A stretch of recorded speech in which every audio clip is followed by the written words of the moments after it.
بخوام برم استانبولی بذارم. آره. نه شب فقط سالات. یعنی چی شب کاهو بخورین؟ راست میگه دیگه عجن. سبک بخوریم سبک بخوابیم. تو خودت میگی من برم استانبولی درست کنم، الان تا اون میگه چه ربطی داره عجن؟ خب ببخشید میخوای برم برگر زغالی برات یه همبرگر بگیرم؟ شما همبرگر میخورید؟ دل بازی در نیار دیگه هرشن. خب همون سالادو میخوریم. بابا کل نکنید دیگه، بریم بیرون یه قدمی بزنیم، یه راهی بریم، یه حالی بکنیم. باشیم بریم. بریم آقا. فقط باید لباس عوض کنی ها. من با تو اینجوری بیرون چشم نمیام. مگه؟ این خارجی نوشته کمیته گیر میده بهمون میگیرن. خدا میگیرن. آره. روی جون این نمیفهمه. من نمیفهمم. آره؟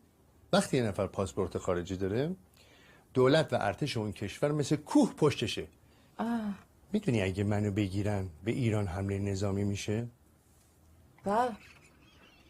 میخندی؟ تو رو برای